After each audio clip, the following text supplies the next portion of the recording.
नमस्कार मित्रांनो, आपल्या सर्वांचे आजच्या या अत्यंत विशेष, चमत्कारिक आणि डोळे उघडणाऱ्या व्हिडिओमध्ये मनापासून स्वागत आहे। गेल्या भागात आपण तुमच्या स्वयंपाकघराशी संबंधित त्या एका रहस्यमय वस्तूचा उलगडा केला होता। पण मित्रांनो, तुमच्या भाग्याचा हा अद्भुत प्रवास इथेच संपत नाही। आज मी तुम्हाला तुमच्या घरातील अशा एका गुप्त आणि सर्वोच्च ऊर्जा केंद्राबद्दल सांगणार आहे, जिथे पाऊल ठेवताच माणसाची थांबलेली प्रगती अचानक वेगाने धावू लागते। होय, आपण बोलत आहोत तुमच्या घरातील सर्वात पवित्र स्थान म्हणजेच तुमच्या देवघराबद्दल। पण थांबायचं, इथेच एक अतिशय भयंकर आणि गोपनीय रहस्य दडलेलं आहे। अनेकदा आपण विचार करतो की आम्ही रोज देवाचा दिवाबत्ती करतो, उपवास करतो, मंत्रजप करतो, मग तरीही आमचं नशीब का उघडत नाही? घरात पैसा येऊनही का टिकत नाही? सतत एक अनामिक भीती आणि मानसिक तणाव का राहतो? मित्रांनो, याचे उत्तर तुमच्या भक्तीत कमी आहे म्हणून नाही, तर तुमच्या देवघरात दडलेल्या एका अत्यंत गंभीर वास्तुदोषामध्ये आहे। आजच्या या भागात आपण अशा एका महागोपनीय नियमांचा उलगडा करणार आहोत, जो नियम जर तुमच्या हातून चुकला असेल तर तुम्ही केलेली कोणतीही पूजा किंवा प्रार्थना देवापर्यंत पोहोचतच नाही। उलट देवघरात साक्षात देव असूनही, तिथे रोज दिवा जळत असूनही नकळतपणे तुमच्या पाठीशी एक भयंकर पितृदोष निर्माण होतो, जो तुमच्या संपूर्ण घराण्याचे भाग्य आणि प्रगती एकाच जागी खिळवून ठेवतो। तुमच्या देवघरात चुकूनही अशा कोणत्या दोन मूर्ती किंवा वस्तू ठेवल्या गेल्या आहेत, ज्या साक्षात तुमच्या घराची सुख शांती रोखून धरत आहेत, आणि आजच्या आज याच क्षणी त्या वस्तू तेथून का हटवल्या पाहिजेत, हे जर तुम्हाला सर्वात आधी आणि अगदी सविस्तरपणे जाणून घ्यायचे असेल तर नियमितपणे आपल्या या माहितीपूर्ण प्रवासाशी जोडलेले राहा। या माहितीला नक्की फॉलो करा आणि खाली असलेल्या कमेंट बॉक्समध्ये अत्यंत शुद्ध, पवित्र आणि सकारात्मक भावनेने जय लक्ष्मी नारायण लिहायला अजिबात विसरू नका। तुमच्या एका सकारात्मक कमेंटमुळे तुमच्या संपूर्ण घरात भगवान विष्णू आणि माता लक्ष्मीचा अखंड प्रवास निर्माण होईल। घरातील सर्व गरिबी आणि नकारात्मकता नष्ट होईल आणि भाग्याचे बंद दरवाजे आपोआप उघडतील। चला तर मग उघडूया देवघराच्या या अद्भुत महारहस्याचा पडदा। संपूर्ण विवेचन अतिशय एकाग्रतेने आणि शांत चित्ताने समजून घ्या, कारण आजची ही माहिती तुमच्या आयुष्यात एक प्रचंड सकारात्मक बदल घडवून आणणार आहे। मित्रांनो, वास्तुशास्त्रामध्ये देवघराला संपूर्ण वास्तूचे हृदय किंवा ब्रह्मस्थान मानले जाते। देवघर ही एक अशी जागा आहे जिथून संपूर्ण घरामध्ये आध्यात्मिक आणि सकारात्मक लहरीचा प्रवाह 24 तास वाहत असतो।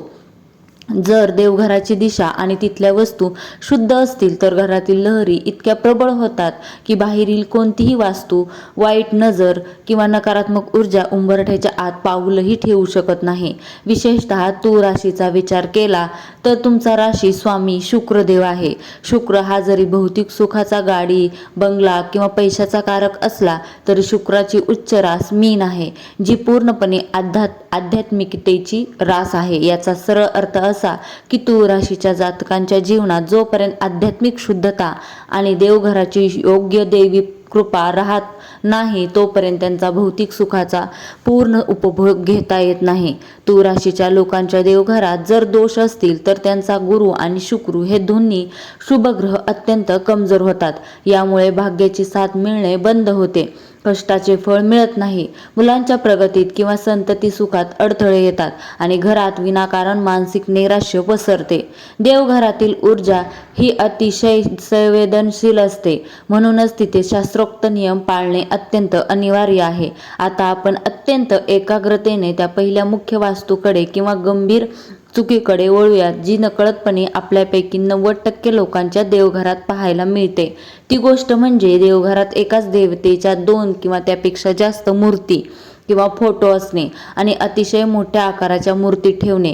अनेकदा आपल्याला वेगवेगळ्या तीर्थक्षेत्रावरून किंवा नातेवाईकांकडून देवांचे फोटो किंवा मूर्ती प्रेमाने भेट मिळत असतात आणि आपण त्या श्रद्धेपोटी देवघरात एका शेजारी एक मांडून ठेवतो। वास्तुशास्त्रानुसार आणि धर्मशास्त्राच्या नियमानुसार ग्रहस्थाश्रमी लोकांच्या देवघरात एकाच देवाच्या 2 मूर्ती कधीही नसाव्यात। विशेषतः 2 शिवलिंग, 2 गणपती, 2 सूर्य किंवा 2 शंख एकाच देवाच्या दोन मूर्ती समोरासमोर किंवा अगदी शेजारी असल्यास त्यांच्या ऊर्जेमुळे सुसंवाद राहत नाही. त्यामुळे एक प्रकारचा ऊर्जा संघर्ष सुरू होतो, ज्याचा थेट वाईट परिणाम घरातील शांततेवर होतो आणि कुटुंबात विनाकारण कटकटी सुरू होतात. याचसोबत देवघरात कपाटाच्या लॉकरप्रमाणे किंवा शोकेसप्रमाणे देवाची गर्दी करू नये. गृहस्थांच्या घरात अंगठ्यापेक्षा मोठ्या आकाराची मूर्ती, साधारण 2 ते 3 इंचापेक्षा मोठी मूर्ती ठेवू नये, कारण मोठ्या मूर्तीची प्राणप्रतिष्ठा किंवा पूजा अर्चा मंदिराच्या कडक नियमांप्रमाणे करावी लागते, जी रोजच्या घरगुती जीवनात पाळणे शक्य नसते. तसेच देवघरात चुकूनही भंगलेली, चटका गेलेली, काच फुटलेली किंवा रंग उडालेली मूर्ती अथवा फाटलेला फोटो ठेवू नये. भंगलेल्या मूर्तीमुळे देवघरात तीव्र नकारात्मकता निर्माण होते आणि तुम्ही केलेली पूजा देवापर्यंत पोहोचण्याऐवजी ती निष्फळ ठरते. जर तुमच्या देवघरात एकाच देवाच्या अनेक मूर्ती किंवा भंगलेले फोटो असतील, ते आजच सन्मानपूर्वक वाहत्या पाण्यात विसर्जित करावे किंवा पिंपळाच्या झाडाखाली ठेवावेत. आता आपण त्या महागोपनीय आणि सर्वात भयंकर नियमाकडे वळणार आहोत, जो घराघरामध्ये पितृदोषाचे आणि थांबलेल्या प्रगतीचे सर्वात मोठे कारण बनत आहे. ती मोठी चूक म्हणजे आपल्या दिवंगत पूर्वजांचे, आई वडिलांचे आणि आजी आजोबांचे फोटो थेट देवघरात देवांच्या शेजारी किंवा मूर्तीच्या मागे ठेवणे. आपल्या भारतीय संस्कृतीत माता, पिता आणि पूर्वजांना देवाचे स्थान दिले गेले आहे, यात तीळ मात्र शंका नाही. परंतु वास्तुशास्त्र आणि धर्मशास्त्र अतिशय स्पष्टपणे सांगते की देव आणि पितर यांच्या दोघांचे लोक ऊर्जा लहरी संपूर्णपणे भिन्न आहेत. देवांची पूजा करताना आपण पूर्वमुखी आणि उत्तरमुखी बसतो, कारण ती देवांची दिशा आहे, तर पितरांची हक्काची दिशा म्हणजे दक्षिण मानली गेली आहे. जेव्हा तुम्ही पूर्वजांचे फोटो थेट देवघरात देवाच्या शेजारी ठेवता, तेव्हा देव आणि पितर या दोघांचाही नकळत अनादर होतो. देवांच्या उच्च आध्यात्मिक लहरीसमोर पितरांचे आत्मे संकोचतात, त्यामुळे त्यांना पूर्ण तृप्ती मिळत नाही. परिणामी घरात तीव्र पितृदोष निर्माण होतो. या दोषामुळे घरात वंशवृद्धी वाढ थांबते, मुलांना नोकरी व्यवसायात यश मिळत नाही, ठरलेले विवाह अचानक मोडतात किंवा विवाहाचे योग जुळत नाहीत आणि घरात नेहमी कुणाची ना कुणाची तब्येत खराब राहते. पूर्वजांचे फोटो नेहमी देवघरापासून लांब घराच्या दक्षिण भिंतीवर लावावेत, जेणेकरून त्यांचे तोंड उत्तर दिशेकडे राहील. देवघरात केवळ आणि केवळ देवदेवतांचेच पवित्र स्थान असावे. हे गंभीर दोष समजून घेतल्यानंतर आपल्याला कोणतेही मोठे तोडफोड न करता देवघराची दैवी ऊर्जा सोन्यासारखी शुद्ध आणि जागृत करण्यासाठी 3 अत्यंत साधे पण चमत्कारिक घरगुती उपाय करायचे आहेत. पहिला उपाय, गंगाजल आणि हळदीचे देवघर शुद्ध करणे.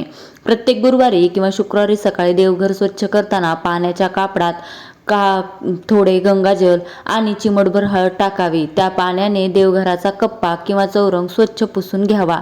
हळद ही गुरुग्रहाचे प्रतीक आहे आणि गंगाजल हे चंद्राचे. या सोप्या उपायामुळे देवघरातील सर्व जुनी गोळा झालेली नकारात्मक ऊर्जा तात्काळ नष्ट होते आणि तुम्ही केलेल्या मंत्रजपाचे फळ तुम्हाला 100 पट जास्त वेगाने मिळते.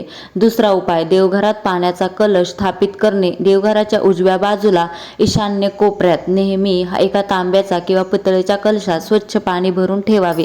त्या पाण्यात एक तुळशीचे पान टाकावे. ते पाणी वरून देवाचे प्रतीक मानले जाते. ते घरातील सर्व वाईट नजर शोषून घेते. दररोज सकाळी हे पाणी बदलून जुने पाणी तुळशीच्या झाडाला घालावे. यामुळे तुळ राशीच्या जातकांचा चंद्रमा मजबूत होतो आणि मानसिक शांती लाभते. तिसरा उपाय, गाईच्या तुपाचा दिवा किंवा अक्षतांचा तोडगा. दररोज सकाळी किंवा संध्याकाळी देवघरात गाईच्या तुपाचा दिवा किंवा तिळाच्या तेलाचा दिवा आवर्जून लावावा. दिवा लावताना तो कधीही थेट जमिनीवर किंवा चौरंगावर ठेवू नये. दिव्याच्या खाली नेहमी थोडे अखंड तांदूळ ठेवावेत. दिव्याच्या या आसनामुळे घरातील वास्तुदोष दूर होतात आणि लक्ष्मीचा प्रभाव वाढतो. विष्णू लक्ष्मीचे देवघरातील सुरक्षा कवच आणि स्थापना. मित्रांनो, आपल्या संपूर्ण कुटुंबाला सर्व संकटांपासून वाचवण्यासाठी देवघरात भगवान विष्णू आणि माता महालक्ष्मीचे संयुक्त सुरक्षा कवच स्थापित करणे अत्यंत सोपे आणि तितकेच फलदायी आहे. कोणत्याही गुरुवारी सकाळी विष्णू लक्ष्मीचा एकत्र असणारा फोटो किंवा मूर्ती देवघराच्या मध्यभागी स्थापित करावी. भगवान विष्णूंच्या चरणाजवळ एक नागकेशर किंवा दक्षिणावर्ती शंख ठेवावा. या शंखामध्ये नेहमी थोडे पाणी भरून ठेवावे. विष्णू आणि लक्ष्मी हे सृष्टीचे पालनकर्ते आहेत. दररोज पूजा करताना ओम नमो भगवते वासुदेवाय किंवा ओम श्री महालक्ष्मी देवे नमः या मंत्राचा किमान 11 वेळा जप करावा. या जपानंतर शंखातील पाणी संपूर्ण घरामध्ये दारापर्यंत शिंपडावे. हे पाणी साक्षात विष्णू लक्ष्मीचा प्रसाद म्हणून तुमच्या घराचे रक्षण करते. ज्या घरात लक्ष्मी विष्णूचे सुरक्षा कवच जागरूक असते तिथे बाहेरील कोणतीही करणी, वाईट नजर किंवा नकारात्मक शक्ती उंबरठ्याच्या आत प्रवेश करू शकत नाही आणि घरातील गरिबी मुळासकट नष्ट होते. देवघरात या शुभ वस्तू ठेवल्याने होईल अखंड भाग्यवृद्धी. देवघर शुद्ध केल्यानंतर तिथे कायमस्वरूपी दैवी आशीर्वाद राहण्यासाठी काही अत्यंत शुभ वस्तू आपण ठेवल्या पाहिजेत. पहिली वस्तू म्हणजे शालिग्राम शिला. शालिग्राम हे भगवान विष्णूचे साक्षात रूप आहे, ज्याच्या केवळ दर्शनाने घरातील सर्व वास्तुदोष आणि पितृदोष शांत होतात. दुसरी शुभ वस्तू म्हणजे मयूरपंख, मोरपंख. देवघरात 2 मोर पीस ठेवल्याने घरातील राहुकेतूचे अशुभ दोष नष्ट होतात आणि मुलांचे अभ्यासात लक्ष राहते. तिसरी शुभ वस्तू म्हणजे गोपीचंदन किंवा अष्टगंध. रोज देवांना अष्टगंधाचा टिळा लावावा आणि उरलेला टिळा स्वतःच्या कपाळावर लावावा. यामुळे तुळ राशीच्या लोकांचे आकर्षण चक्र मजबूत होते आणि समाजात मान सन्मान वाढतो. एकंदरीत विचार केला असता आपले देवघर हे केवळ मूर्ती ठेवण्याचा कप्पा नसून ते आपल्या संपूर्ण वास्तूचा आणि नशिबाचा मुख्य पाया आहे. जेव्हा आपण आपल्या देवघराला वास्तुनियमानुसार शुद्ध ठेवतो, तिथून पूर्वजांचे फोटो आणि भंगलेल्या मूर्ती हटवून तिथे पवित्रता, दिवाबत्ती आणि सुगंधी वातावरण निर्माण करतो, तेव्हा सर्व देवता आणि विष्णू लक्ष्मी अत्यंत प्रसन्न होतात. तुळ राशीच्या जातकांसाठी तर हा उपाय त्यांचे संपूर्ण आर्थिक आणि कौटुंबिक जीवन सुवर्णमय बनवू शकतो. कष्टाला भाग्याची अद्भुत साथ मिळते आणि घरात सुख शांतीचा अखंड झरा वाहू लागतो. वास्तुशास्त्राचे हे नियम अत्यंत सोपे आहेत. फक्त गरज आहे ती श्रद्धेने आणि पवित्र भावनेने बदल करण्याची. तर मित्रांनो, आज आपण आपल्या देवघराशी संबंधित असलेल्या या अत्यंत गोपनीय आणि डोळे उघडणाऱ्या वास्तुदोषाचे महारहस्य सविस्तरपणे पाहिले आहे. मला पूर्ण विश्वास आहे की तुम्ही आजच्या आज या गोष्टी पाळून आपल्या घराला सुरक्षित कराल. या माहितीला नक्की फॉलो करा आणि खाली असलेल्या कमेंट बॉक्समध्ये अत्यंत शुद्ध आणि पवित्र भावनेने जय लक्ष्मी नारायण लिहायला अजिबात विसरू नका.